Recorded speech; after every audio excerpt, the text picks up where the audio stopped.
You've got dangerous eyes. I like that. Just cracking my top 10 is Miss Fortune the Bounty Hunter. Born on Blue Flame Island near the now city-state of Bilgewater, young Sara Fortune had her childhood cut short when her parents were murdered in cold blood by a vicious pirate with red eyes. Hoping to avenge their memory, Miss Fortune trained herself to be the greatest bounty hunter in Runeterra. Through a combination of ruthless pistol skills and manipulative charms, she bought her own ship at the age of 16. As an attack damage carry, or ADC, Miss Fortune lives up to her record on the fields of justice.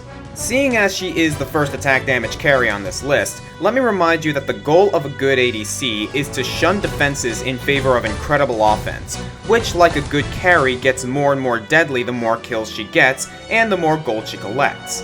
One complaint about the League of Legends as a whole is that all of the attack damage carries play somewhat the same and use similar builds: Infinity Edge, Phantom Dancer, Bloodseeker, and so on and so forth. I respectfully disagree, as their different movesets make each one unique, not to mention their personalities.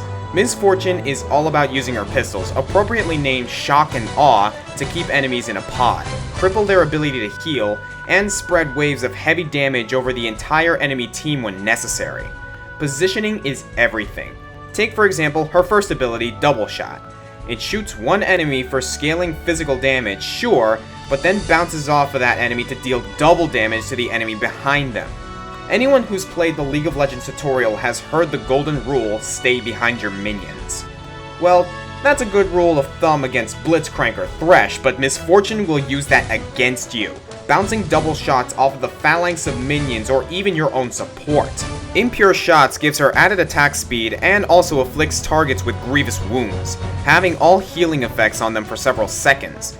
Miss Fortune can also make it rain, firing bullets into the air that hail down on a small area, slowing any fleeing enemies in that field. And her ultimate, Bullet Time, has to be one of the most satisfying ultimates in the game when done correctly. Get yourself a Black Cleaver, which will add damage to each individual bullet, and throw in her passive for added mobility, and you have a pretty solid carry. Like Annie, Miss Fortune is a good carry to learn with. In bot games, you can rack up the kills just by clicking on people and moving away from attacks. But in the hands of an expert who can properly utilize her zoning qualities, Miss Fortune is a double-barreled death machine. And before I go on, just a quick observation. How the hopping hell does Miss Fortune manage all of these feats of gunslinging greatness, considering that Shock and Awe are basically blunderbuss pistols? The knockback of one shot from them would be enough to knock most gunners over. Miss Fortune, on the other hand, actually on both hands, manages to fire these hand cannons with spread shots at full power up to 4 times a second and barely has to bend her knees.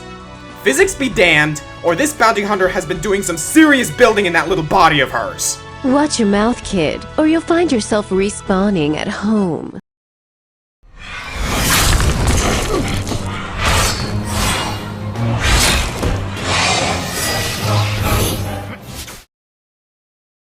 Come here, me beauty! Number 9, you may remember from my Pirates vs. Ninjas countdown, Gangplank the Saltwater Scourge, and I bet Miss Fortune isn't too happy to see him higher than her on the list. You see, Miss Fortune despises all pirates, understandably so after what happened to her parents. Gangplank is the king of pirates, and joined the League mainly to prove that he was. These two should be at each other's throats, but as legally sanctioned League representatives, they are forbidden to fight outside of the League matches. And though they cannot cross swords, they have found other forms of competition, in the form of annual grog drinking and chili cooking competitions in Bilgewater. Again, I'm not kidding, this is in the Journals of Justice, it's canon.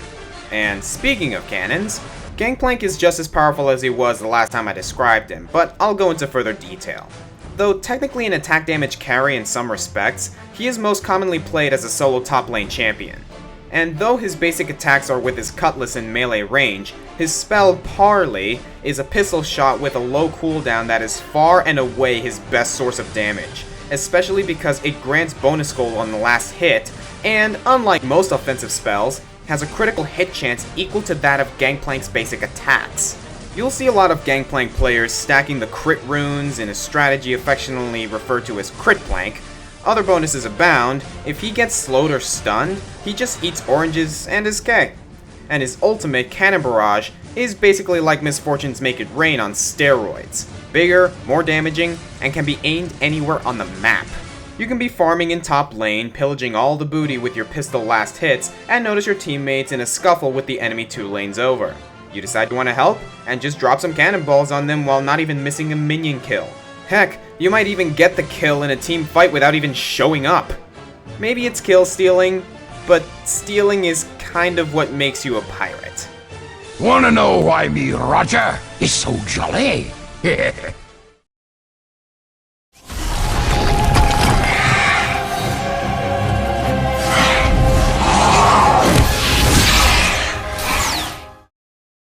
This is where Draven shines.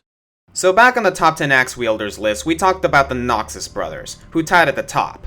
And while Darius is maybe more imposing with the blade, Draven ultimately takes precedence for me because, well, he's just so dang fun to play.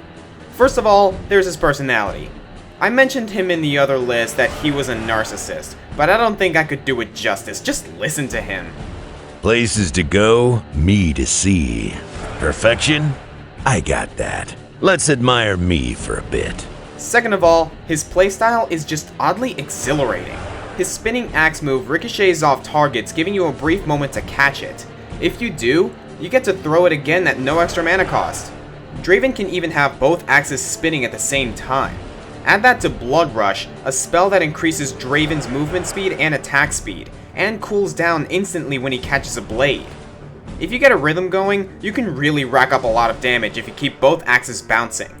If you keep using Blood Rush, you'll be able to run and catch the axes easier, and attack more rapidly, but the reduced intervals between attacks means more running to catch axes, to the point of it becoming like a homicidal Charlie Chaplin sketch. Not to mention that you might also need to avoid enemy spells and position yourself around the tanks. Draven's a very difficult champion to master, but it's a difficulty curve that rewards the player with incredible destructive potential. I also need to remind you that his ultimate, Whirling Death, lives up to its name in every aspect, and also requires great positioning to use to its fullest potential. It rolls for a long range, or until it hits an opponent, and then kicks into reverse and returns to Draven. The only thing more rewarding than getting a kill with Whirling Death is getting a kill with Whirling Death on the return. He's flashy, he's strong, he's got a great mustache, and he's my number 8 choice on— Welcome to the League of Draven. What? Oh, what the fresh hell is this? Yes, while I was writing this list, the Glorious Executioner was actually updated with a new passive, League of Draven. I swear, he's just doing it for attention now. Though quite a bit less direct than his old passive, which added bleeding damage to his attacks, League of Draven gives the Elegant Egotist adoration points every time he executes a minion or catches one of his axes. When he kills a champion, he converts half of his adoration points into gold, which immensely accelerates his item build and, by extension, his growth curve. The stacks of adoration drop by 50% if Draven is killed.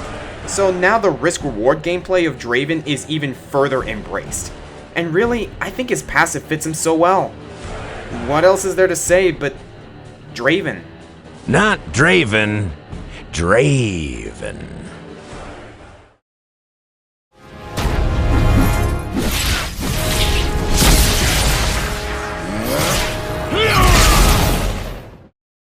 I thought you'd never pick me. Actually, Amumu, I picked you for my number 7 spot, since you're such a great jungler.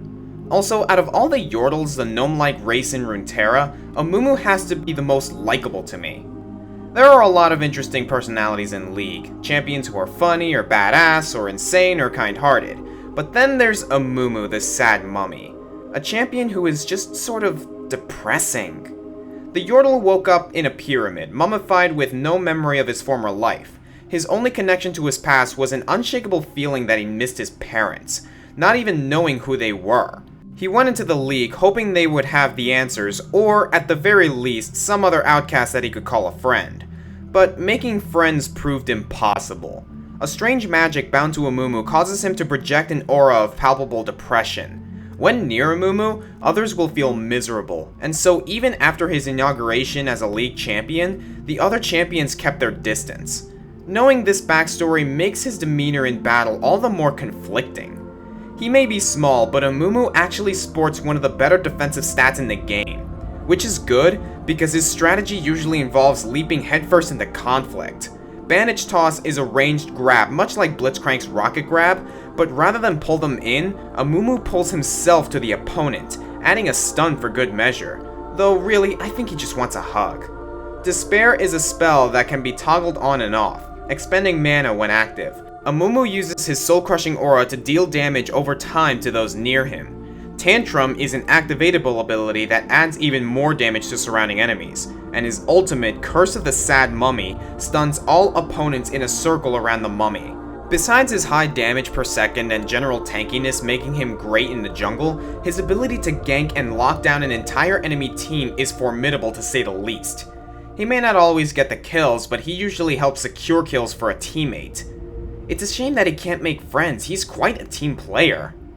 But something seems a little odd about Amumu's moveset. What does he do in battle? He gives hugs to people, he cries when they try to run away, he gets angry when they try to hurt him, and his curse, which he has no control over, passively lowers their magic resist and freezes them in place. The more I think about it, Amumu isn't fighting at all. He's just trying to make friends, and it's causing people around him to die.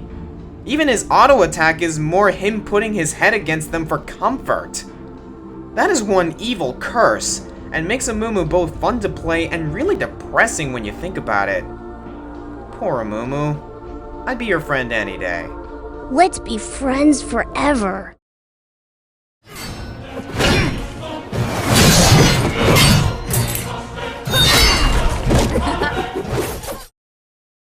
I love it when a plan comes together. Lux, the Lady of Luminosity, is another champion who is both useful in battle and just charming in her design and personality. She is the younger sister of Garen and a member of the Crown Guard family, who have served in the city-state of Demacia for generations. While Jarvan IV and Garen are the usual symbols of Demacia's valor, being the Crown Prince and the leader of their military respectively, Lux has done just as much to ensure that Demacian justice prevails. A prodigy in the ways of magic, Lux reverse-engineered well-known spells to create her own unique style of spellcasting based around the bending of light. She was trained in secret and is personally responsible for infiltrating the Noxian High Command to expose some dark secrets about the Noxian-Ionian War. Ironically, this phosphorescent firecracker was mostly kept in the shadows until she was given the chance to represent Demacian Radiance in the League. Her big brother is usually the one in the spotlight, but Lux shines just as bright. There's a lot of versatility to Lux, especially considering that she is usually played in one of two entirely different roles, be it as a bottom lane support or a mid lane AP carry. Her kit really does make her good in either role. As a support, she is very good at protecting the AD carry and setting them up for kills. Her spells are all long range, including Light Binding, which snares enemies, and Lucent Singularity, which creates an area of slowing light that can be detonated to slow enemies even more. She also can throw Prismatic Barrier, a skill shot that shields Lux and all allies it passes through. The spell fires out and returns like a paddle ball, and if you happen to hit an ally again on the return, they are shielded for even longer. She can hold down enemies while the ADC finishes them off, or help your friends escape when it gets too hot. With items like Cage's Lucky Pick, Ruby Sightstone, Zeke's Herald, and the Ionian Boots of Lucidity, she has everything she needs to carry the carry. I, on the other hand, prefer to take the offensive route and play Lux in mid lane. As great as her spells are for assists, she's just as good at following up her snares with her own attacks. Light Binding and Lucent Singularity not only keeps enemies still for an offensive assault, they do scaling damage with Lux's ability power. Lux's passive, Illumination, also sheds light on the subject.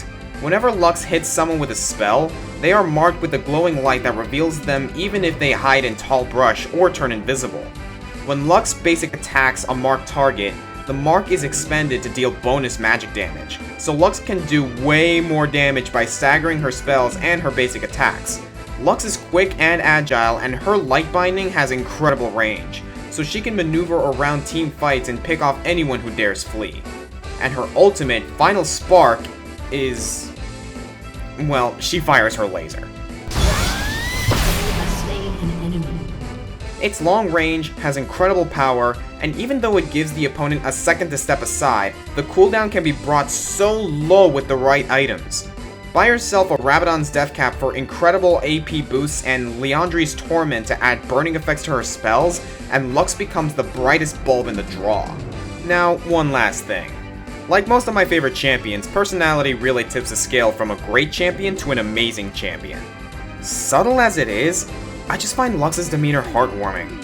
Many female champions in League of Legends, or in video games in general, are either leaning towards fan service, or specifically refuting fan service as the usual armor-clad, no-nonsense serious soldier woman. In other words, you have your Ivies and you have your Hildes. Lux is neither exploited or particularly trying to hide herself. She just has her own character being hardworking, upbeat, and kind of a dork. Her ultimate final spark actually used to be called Finales Fulkelm, which is the German translation. She's a bookworm and even makes some nerdy internet references. She feels like, dare I say it, an actual person. Double rainbow? What does it mean?